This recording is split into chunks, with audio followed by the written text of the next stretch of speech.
Perfecto, estamos de regreso en el programa de Los Desvelados. Saludos a todos ustedes, gracias que nos da la oportunidad de acompañarles. Líneas telefónicas siguen abiertas. Es el 562-904-4822 y del WhatsApp 562-367-9913. Así es, a través de las redes sociales siguen enviando sus mensajes en Twitter o Instagram como Los Desvelados, en Facebook Los Desvelados, Víctor Camacho.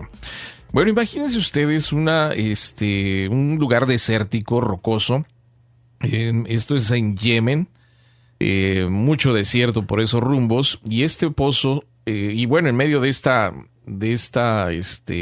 desierto, pues hay un hoyo, ¿no? Es un pozo, una cueva, pero de tiro, o sea, hacia abajo, ¿no? Sí.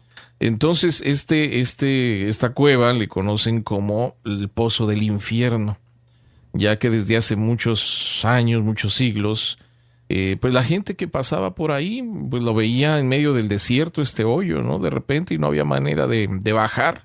Y bueno, empezaron las supersticiones, las historias locales respecto a este pozo, a esta caverna. Y bueno, pues se le quedó el nombre del Pozo del Infierno. Y recientemente, fíjense que un equipo de exploradores, pues ahora sí que han sido los primeros en poner pie en el fondo de este pozo, ¿no? Porque la gente pues pasaba, escuchaba ruidos, pues no veían el fondo del lugar. Y bueno, pues hasta ahora solo se habían realizado intentos parciales que no habían llegado más allá de ciertos metros por falta de equipamiento. Y finalmente ya se llevó el equipo necesario de 8 exploradores expertos pertenecientes a un equipo de exploración de cuevas de Omán, que descendieron hasta el fondo de este pozo del infierno, confirmando 2 cosas. La primera es que la formación natural tiene exactamente 112 metros de profundidad. La segunda es que, como se sospechaba, pues el pozo no es ninguna entrada al inframundo ni al infierno, ni está habitada por jinns o demonios o genios, ¿no? Allá los genios son demonios. Lo que sí encontraron en el fondo, pues fueron aves muertas y serpientes que han hecho del pozo su hábitat, pero estas últimas no se mostraron particularmente agresivas por los expedicionarios que llegaron al fondo. Así que los exploradores tampoco han podido determinar la causa de los olores nauseabundos que reportaban los lugareños y que le ha valido pues el mote o el nombre del pozo del infierno por esa mala reputación de un lugar embrujado. De todos modos, aún no se han analizado bien las muestras de agua, rocas y sedimentos que se han tomado del fondo, así que no se puede descartar que haya algún tipo de actividad geológica natural responsable de esos extraños olores que la gente reporta por tantos años. Así que, pues este pozo tiene un diámetro de 30 metros aproximadamente, y les dije que de 112 metros de profundidad.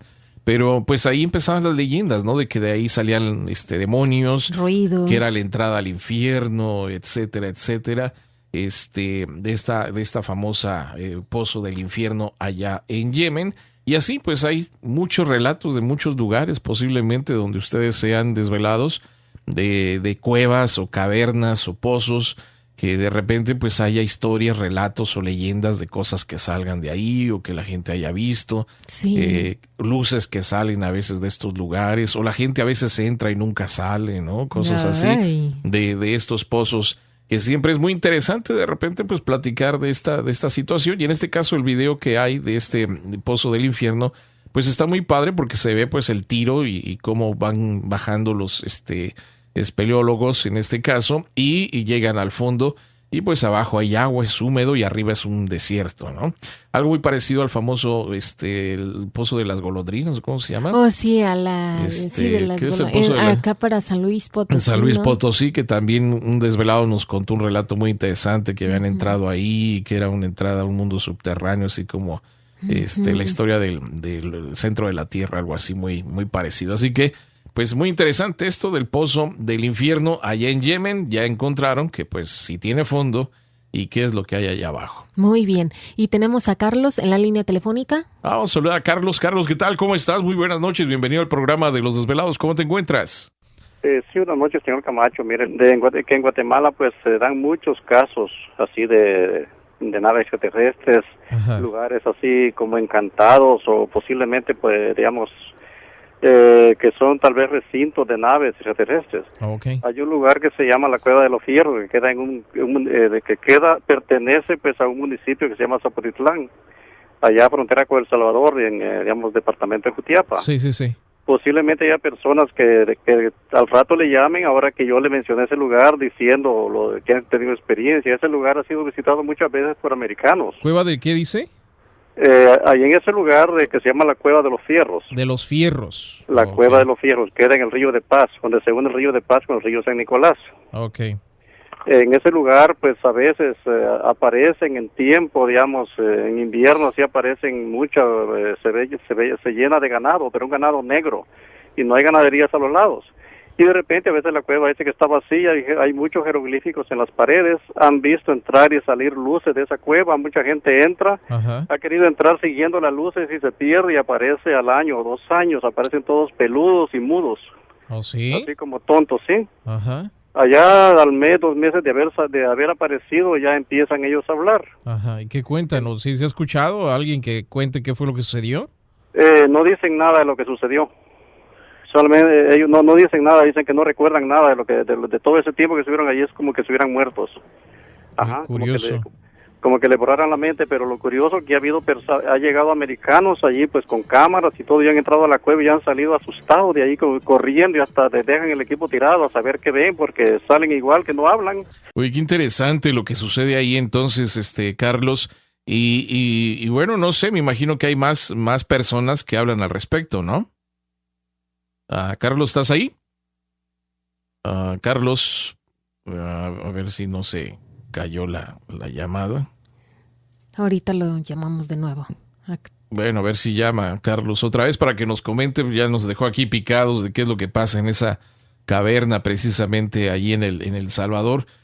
Sí, las historias de cavernas son muy interesantes. Les digo que estuvimos en Puebla, en esta caverna donde también una expedición, pero de ingleses, se quedó atorado ahí, pero por cuestiones del clima, de que llovió mucho, ya no pudieron salir de esta caverna también allí en el estado de Puebla, ¿no? Y también se habla de que es una entrada al inframundo, en este caso, que es una entrada posiblemente a una ciudad subterránea, porque mucha gente también menciona ver seres, ¿no? En esos lugares afuera de estas cavernas. Y así pues hay muchas leyendas, ¿no? En diferentes partes del mundo, así como Carlos está comentando esto en El Salvador. Pues así hay muchas partes. Hay otra leyenda, a ver si me da tiempo. En Veracruz, fíjense, hay una leyenda de la cueva de Macuiltepetl. Se dice que el 24 de junio, que es la noche de San Juan, ¿no? Todos los veracruzanos deben alejarse de las cuevas y ni por equivocación entrar a alguna de ellas. En un año que no se recuerda bien, una mujer pobre caminaba cerca del cerro de Macuiltepetl y la señora iba pensando en qué le daría de comer a su hija, pues era tan pobre que no tenía ni para la comida. Cansada, decidió sentarse. Tras unos minutos se dio cuenta que cerca había una caverna y su curiosidad pues la llevó a entrar para ver qué es lo que había ahí dentro. La mujer descubrió mucho dinero y riquezas en la caverna, en la cueva, pero salió de ella sin nada. Su plan era volver al anochecer para cargar pues con todo lo que había ahí, que no pudiera ser a la vista, y siguiendo su plan regresó a la noche con su hija para poder cargar con más pues de los tesoros que había encontrado. Ella agarró mucho dinero, muchas monedas, mientras que la pequeña se entretuvo jugando, por lo que decidió pues hacer 2 viajes. Primero dejaría pues las monedas en casa y después iría por su hija y por más de lo que pudiera ella agarrar. Así que fue a su casa y al regresar ya no encontró nada, ni siquiera la caverna, y todo había desaparecido. Todos los días ella regresaba al mismo lugar con la esperanza de que la caverna apareciera de nuevo y con ella su hija, pero eso no sucedió. Tuvo que pasar un año hasta el otro día de San Juan, o noche de San Juan, cuando la mujer encontró la caverna de nuevo y al entrar también encontró a su hija jugando. igual como la había dejado esa noche. La cargó y se dispuso a salir de ahí, pero antes tomó dinero o monedas, y al salir la mujer se dio cuenta que su hija pues se había desmoronado como una estatua de arena. Wow. Esa es otra de las historias pues de las famosas cavernas, está allá en Veracruz, de que pues no podías sacar, tenías que dejar algo para poder sacar algo de lo que había de estos tesoros ahí dentro, ¿no? Así que si usted tiene alguna historia, algún relato al respecto, pues échenos un telefonazo aquí en el programa de Los Desvelados. Regresamos con más a través de Desvelado Network. Para seguir escuchando más historias como estas, no le cambies, porque Los Desvelados con Víctor Camacho ya regresan. Así es, seguimos en el programa de Los Desvelados, una noche muy interesante. Agradecemos a todos ustedes que siguen marcando nuestras líneas telefónicas. Es el 562-904-4822 y del WhatsApp 562-367-9913. Y tenemos a Giovanni en la línea telefónica. Vamos directamente con Giovanni en esta noche. Giovanni, ¿qué tal? ¿Cómo estás? Muy buenas noches, ¿cómo te encuentras? Sí, buenas noches. Solo quería hacer un comentario con eso que estaban hablando de lo que es de Tecumán. Y la frontera con México. Bueno, esta era la Cueva de los Fierros, frontera con El Salvador. ¿Tienes algo al respecto? No, con lo que dijeron después, con lo que es la frontera con Chiapas. Okay. Tecumán y Chiapas. Ajá. ¿Tú has estado ahí? Sí, no, precisamente, pero algo similar me pasó a mí. Yo estuve en las Fuerzas Armadas en el año 1997. ¿De qué lado? Del lado guatemalteco. Ok, ajá. Y entonces, en ese entonces yo pertenecía a la unidad de asuntos civiles, ajá, en la zona militar número 18 de San Marcos. Sí. Como al mes de estar y ya ingresado en la unidad, solicitaron personal para hacer limpieza en la oficina del coronel y todo eso. Uh-huh. Y en eso entonces a mí me tocó, fue por sorteos. Okay. Y me tocó hacer limpiezas en oficinas de lo que es la G2. Ajá. Y en eso, pues, a determinado cierto tiempo, llegaron unos reservistas americanos, uh-huh, que supuestamente eran del ejército. Nosotros, por supuesto, no sabíamos que era el ejército de la reserva militar. Y entonces llegaron solo 5 personas, 2 hombres con 2 estrellas y 3 mujeres. ajá. Y entonces, como a la semana que las personas llegaron, se hizo una misión a la ciudad, sino que al pueblo de Tajumulco. Ajá. Que es lo más alto de San Marcos. Ok, es y montaña. Sí, es una montaña. Ajá. Entonces nos destacamos ahí como 15 días y póngale, después de los 15 días nos mandaron a una finca. Entonces se fue un grupo escogido de 12 personas y en esas 12 personas yo iba. ¿A la finca? A la finca que se llama El Tablerón, que es una finca que está, yo creo que ya no debe existir, porque es una finca que comunica con el departamento de Huehue, casi por decirlo es frontera, es una línea. Ajá. Y entonces, sí, ahí, pues se fueron 2 americanos, los 2 señores. Okay. Y estas personas llevaban cámaras, todo eso. ¿Solos? Sí. Ajá. Llegamos a la casa donde teníamos que llegar, uh-huh, y cuando llegamos, pues montamos vigilancia y todo. Y ellos se encerraron con los señores, con unos señores indígenas, se encerraron, pues estuvieron platicando, y al día siguiente de madrugada, ¿aló? Sí, aquí estamos, Giovanni, escuchándote. Al día siguiente de la madrugada, ajá, se realizó un patrullaje alrededor de 2 kilómetros a la redonda donde estábamos, y entonces solo nos dieron un mapa más o menos de veredas que hay, sí, y para encontrar un punto ciego. Y localizando ese punto ciego, pues no sé de dónde salió más personal del ejército y nos obligaron a regresar a nuestro campamento. ¿Hace cuánto de esto dices? Esto fue en el año de 1998. Oh. Algo te... Giovanni. Sí. Ok. Y entonces nos dices de que encontraron un punto, ¿y qué pasó? Mira, en ese punto nosotros nos reunimos, cuando llegamos a ese punto nos comunicamos por el radio. Ajá. Y entonces como a los 20 minutos que te digo de haber encontrado ese punto, hicimos una ronda, montamos un campamento rápido. Ajá. Y llegaron los 2 oficiales, estos señores que supuestamente eran de aquí de Estados Unidos. Ajá. Y como te digo, al ratito apareció un pelotón de ocho soldados, pero eran caiviles. Estas personas lucían muy cansadas, en realidad. ¿Quién era? ¿Qué son caiviles? ¿Mande? ¿Qué son caiviles? Es una unidad especial que es un grupo élite del ejército que es experto en montaña. Eso, ¿qué te digo? Son capaces de muchas cosas. ¿Has oído de ellos? Y ellos llegaron entonces a los 20 minutos. Lo que te quiero decir es que llegaron estas personas, nosotros las vimos, al mando de ellos iba un señor que en ese entonces era teniente, el apellido de él es España, teniente España, y era bilingüe. Y entonces entre estas cosas venían atrás 2 caiviles que traían maletas. Uh-huh. Y como que, te digo, cuando encontramos ese punto ciego, entraron los dos, estos dos personas americanas y el grupo de caiviles nos obligaron a que nos regresáramos. Entonces, de inmediato llegó, en ese entonces el jefe estaba de la G2, era el mayor Díaz Santos. ¿G2 qué es? Ese es una sección encargada como logística, recauda información de muchas cosas. Ok, ¿el punto en qué consistía? O sea, ¿qué era lo que estaban buscando? Había algo que no pudimos verlo, pero sí algo, unas como cajas, como que había, te digo, material así, no sé, es difícil de explicar, muy detallado. No sabían qué era, no era ni brillante ni opaco, sino que era así como ponerle algo, no te digo, difícil de explicar. ¿Pero qué era? ¿Era metálico? ¿Era piedra? Era metálico. ¿Era un aparato? Aparatos, te podría decir que eran aparatos. Ajá. ¿Y eso estaba escondido entre la maleza, debajo? Los caiviles lo tenían, como que ellos lo hubieran capturado, fíjate, porque te digo, los caiviles lucían muy cansados, eran 8, y lucían muy cansados, ya llevaban días. Yo conocí a uno de ellos que pertenecía a la compañía de rayos, y entonces a poco tiempo lo volvimos a ver ya en la zona militar y le pregunté, me dijo que no podía decirme mucho, pero que si no era de aquí. O sea, cuando nos dice no era de aquí, ¿no era de Guatemala o no era del planeta? No era del planeta. Porque dicen que cuando ellos tenían en ese entonces había mucha amapola, había mucho cultivo de amapola por esa zona.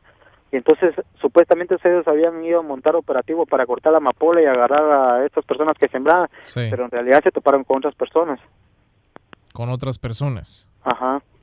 Y sí, como te digo, es algo raro, porque yo vi las cajas, así te digo que era un material muy detallado, era algo, pero no sé qué era.